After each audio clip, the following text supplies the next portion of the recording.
Si hay un tema que me fascina sobre La Habana y de que no he podido leer todo lo que quisiera, incluso no he podido leer ni lo poco que haya escrito sobre eso.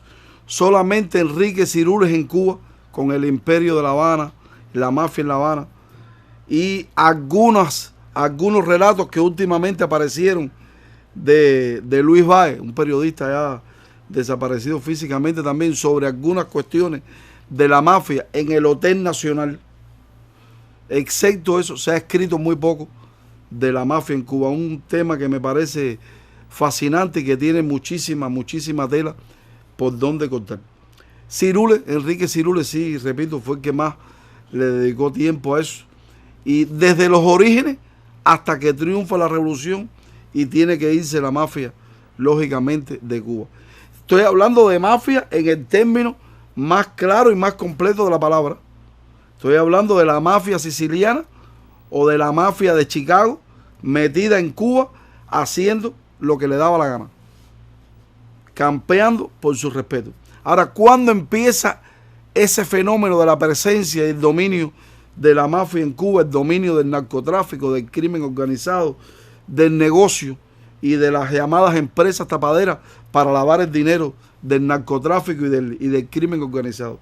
Empieza con Batista.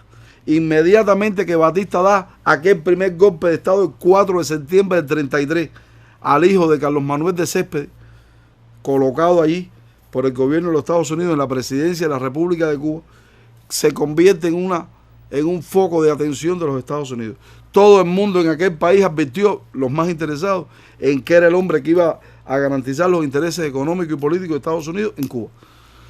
Y ese primer gobierno que tuvo, el llamado gobierno de los 100 días, con Grau como presidente, con secretario de gobierno que tenía a Antonio Guitera, lo convierten en un hombre duro, en un militar duro, un hombre que de sargento se coloca a los grados de coronel, que eran los más altos que tenía un oficial en Cuba, porque los de coronel, los de general los instaura el propio Batista después, en la década del 40.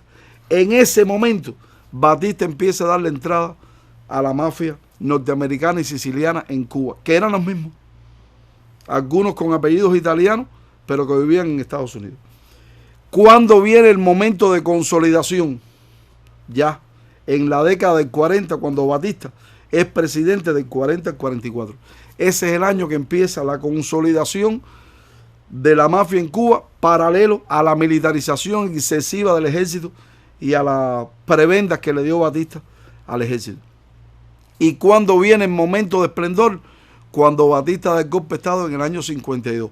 Ahí es cuando empieza a formarse el llamado Imperio de La Habana. No hubo fuera de Estados Unidos, en América, un lugar como La Habana para que campeara por su respeto a la mafia. Incluso alguno de esos grandes notables, Lucky Luciano me parece, fue el que dijo que hemos construido un imperio en La Habana. Si Batista no puede sostenerlo, lo trasladaríamos dolorosamente a otro lugar. La mafia en Cuba llegó a tener tal poder sobre las empresas farmacéuticas, sobre las cadenas hoteleras, sobre la red de casinos y salas de juego en Cuba. Solamente Batista, fíjense si había compromiso de la mafia con Batista, que fumaban tabacos de los buenos con él en el Palacio Presidencial durante horas los grandes capos de la mafia, que Batista recopilaba. O sea, la mafia le llevaba como promedio a Batista todos los meses a Palacio 1.28 millones. Como promedio, a veces le llevaba más y a veces le llevaba menos. No por gusto. Batista, cuando se fue de Cuba huyendo el 1 de enero del 59, era el hombre más rico de este país. No por gusto, lo era sencillamente porque, entre otras cosas, casi el 40% del dinero que generaba para sus ganancias provenían de la mafia.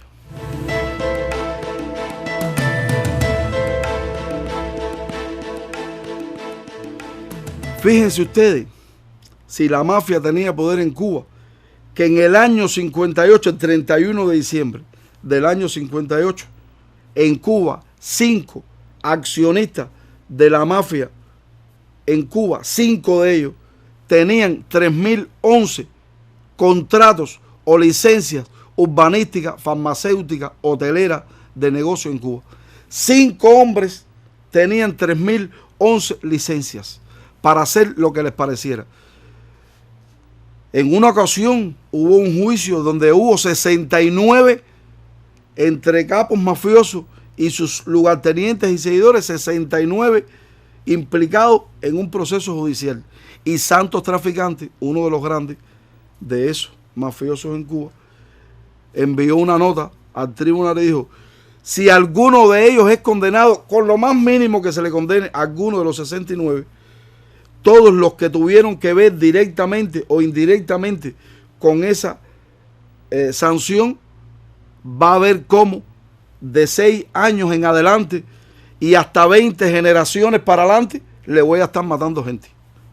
Fíjense ustedes qué nivel de agresividad.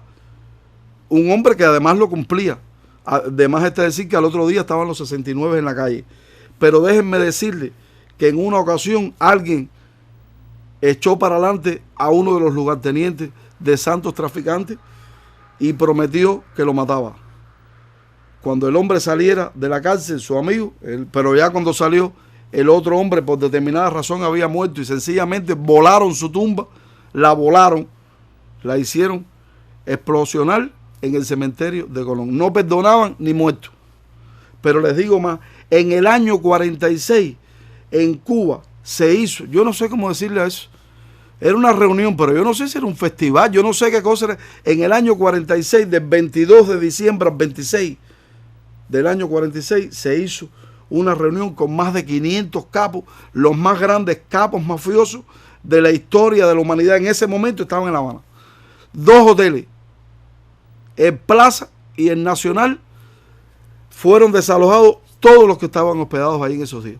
Se hospedaron nada más que mafiosos con sus respectivas familias. Todos los cabarets y todos los centros recreativos importantes y todas las mujeres bellas del Caribe, incluyendo Cuba, por supuesto, que era la sede, estaban en función de atender a los capos. Nunca se movió en Cuba. Yo lo comparo a veces cuando estaba leyendo estas notas, hasta con el concierto Paz sin Fronteras de Caballero. Qué manera de mover personas. Movieron una cantidad de escoltas como tal vez ni en la cumbre aquella de los no alineados en el 79, cuando se inició cuando se inauguró el Palacio de las Convenciones, hubo en Cuba. Es increíble la cantidad de gente que movilizaron. ¿Usted sabe quién fue el director artístico de aquellos espectáculos?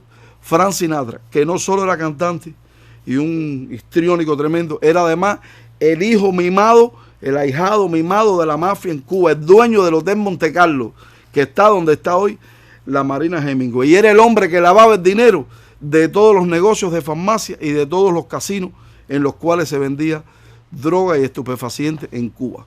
Miren ustedes por dónde va eso. Pero además, muchos de ellos fueron después agresivos con la revolución, y al triunfo de la revolución incluso trataron de asesinar a los principales líderes, poniendo dinero en las principales operaciones que hacía el gobierno de los Estados Unidos contra Cuba, entre ellos la Operación Mangosta. Y algunos, como Higinio Díaz, cubano, jefe de la seguridad de todos los mafiosos que iban al Hotel Nacional, estuvieron implicados en la muerte de Kennedy. Hasta ahí llegaban los tentáculos de la mafia cubana.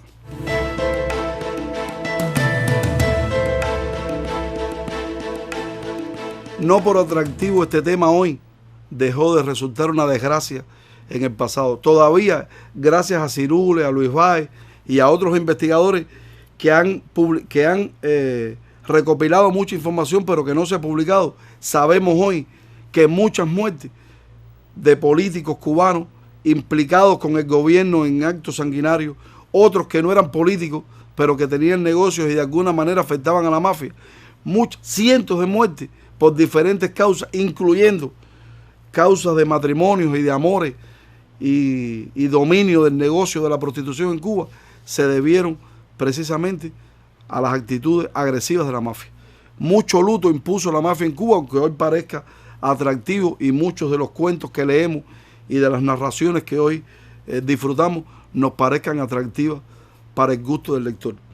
Ahí está el caso de Meyer Lansky, un hombre súper agresivo, pero además un hombre fresco, que cuando triunfa la revolución el 1 de enero, con tremenda calma, sale del Hotel Plaza donde estaba, mientras su esposa lo esperaba en el Riviera, y va con su querida para la casa de otro capo en La Habana, cerca de la casa que había sido del expresidente Ramón Grau San Martín.